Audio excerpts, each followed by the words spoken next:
Olá, prezados irmãos e amigos. Quem vos fala é o pastor Cláudio Fernandes. E o tema de hoje é: o tempo se abrevia.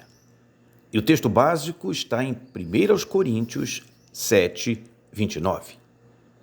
Se é certo que a primeira carta aos Coríntios foi escrita em 55 depois de Cristo, essa expressão está fazendo 1970 anos. Paulo disse em sua época que o tempo se abrevia, ou como na versão fácil de ler, já não temos muito tempo. O que dizer hoje, depois de passado vários séculos? É como disse o poeta Alien, citando Tiago: a vida é como uma neblina, que hoje existe e amanhã não há. A vida aqui é passageira, tudo muda, tudo passa. Todo sonho que realizar na vida, enfim, verá passar. Há um fim nessa estrada, e o fim depende de uma escolha. Afasta teu coração de tudo aquilo que não vai te preencher. Segundo o pastor Hernandes Dias Lopes, nesse texto, Paulo está se referindo ao tempo tenebroso, de implacável perseguição que a igreja estava prestes a enfrentar. Paulo vislumbrava dias difíceis para a igreja. 15 anos depois, surgiu uma tempestade chamada de destruição de Jerusalém. Sob o comando do general Tito Vespasiano, as legiões romanas invadiram Jerusalém, como previu Jesus, com lágrimas, 40 anos antes. Agora estava acontecendo. A lenha seca estava pronta para ser queimada. É consenso que Paulo pensava na volta de Jesus para breve. É verdade, o tempo se encurta, dias difíceis vão chegando. E como disse Tiago em 5, 8 e 9, a vinda do Senhor está próxima e o juiz está às portas. A intenção de Paulo nesse texto foi captada pelo comentário Moody. Toda a vida tem de ser vivida à luz desse grande fato: a volta de Jesus. Com a proximidade dos dias maus, Paulo exortou os efésios. Ele disse: estai atentos, para que o vosso procedimento não seja de tolos, mas de sábios, aproveitando bem cada oportunidade, porque os dias são maus. Por isso, não sejais insensatos, mas entendei qual é a vontade do Senhor. Efésios 5, 15 a 17. Já não temos muito tempo. Por isso, era urgente um comportamento diferenciado e altruísta, visando o progresso do Evangelho. Esse era o interesse de Paulo, a ponto de relegar o casamento a segundo plano, para que todos se ocupassem exclusivamente no serviço de Jesus, para completar a missão e levar o Evangelho até os confins da terra. Se alguém ainda pensa em viver para si, deve se reportar ao que o Espírito diz em 2 Coríntios 5,15 e repensar seu modo de vida. Está escrito: e ele morreu por todos, para que os que vivem não vivam mais para si mesmos, mas para aquele que por eles morreu e ressuscitou. Meu prezado amigo, é hora de remir o tempo, porque os dias são maus.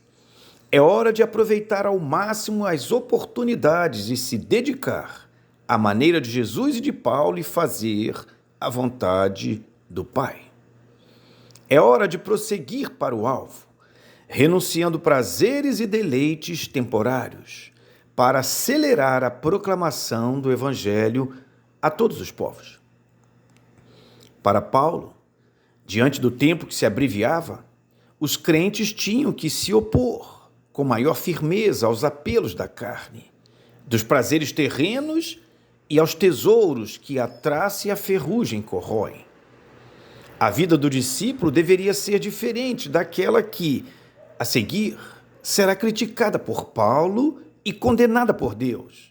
Em referência ao povo de Israel, está escrito: o povo se assentou para comer e beber e levantou-se para se divertir.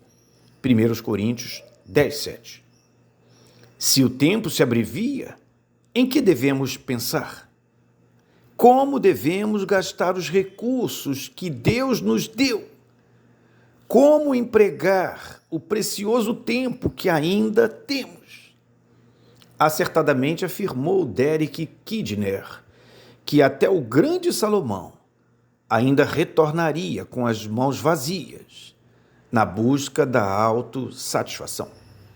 Acertou o poeta Allen quando disse: afasta teu coração de tudo aquilo que não vai te preencher. É como no comentário Moody: toda a existência humana, quando vivida longe de Deus, é frustrante e insatisfatória. Todos os prazeres e coisas materiais da vida, quando buscadas por causa delas mesmas, nada produzem, a não ser a infelicidade e um senso de futilidade.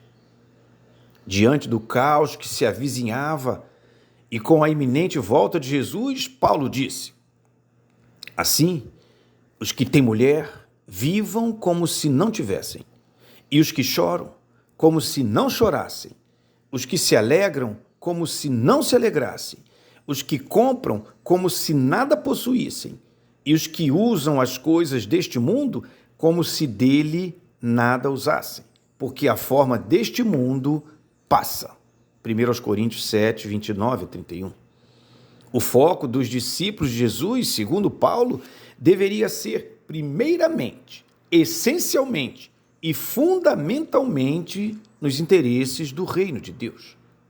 Aqui Paulo pensava naquilo que muitas vezes cantamos, mas custamos a praticar: de si mesmo se esquecer e só pensar em Cristo, o Rei Jesus. Paulo não queria ninguém dividido nos seus propósitos. E a palavra de ordem era: se ocupem das coisas do Senhor.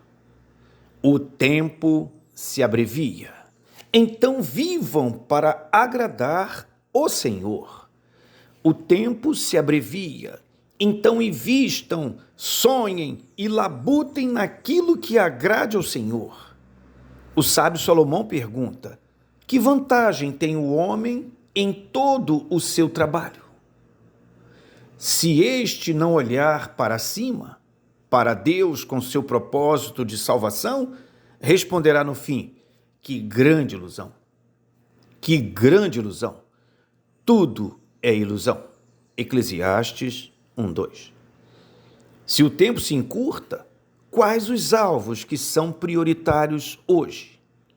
Como disse F. Davison, tanto quanto seja possível, não devemos viver pressionados pelas preocupações deste mundo, hipotecas, investimentos ou dívidas que nos impedem de cumprir com a obra de Deus.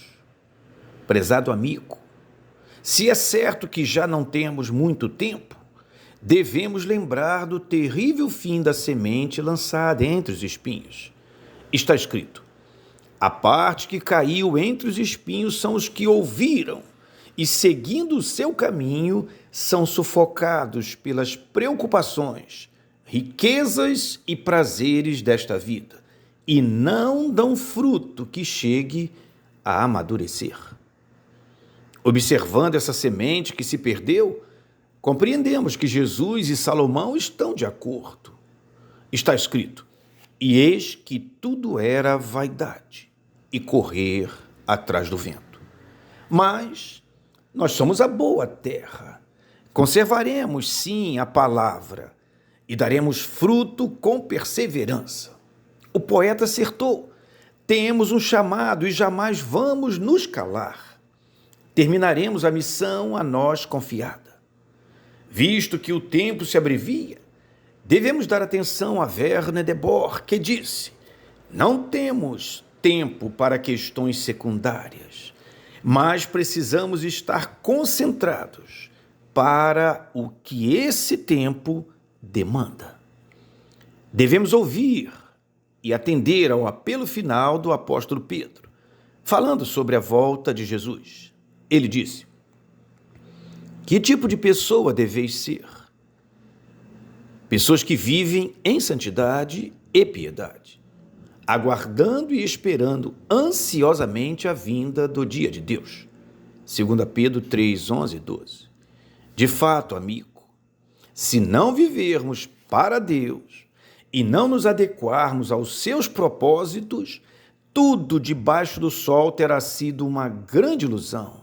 Como disse o sábio, está escrito: mas, quando pensei em tudo que as minhas mãos haviam feito e em todo o esforço que empenhei no que realizei, percebi que tudo era ilusão. Tudo foi como perseguir o vento. Não há nenhum proveito em tudo que se faz debaixo do sol. O tempo se abrevia. Então, mãos à obra e façamos a obra de Jesus Cristo para darmos alegria a Ele, levando pessoas à salvação. Que Deus nos ajude. Amém.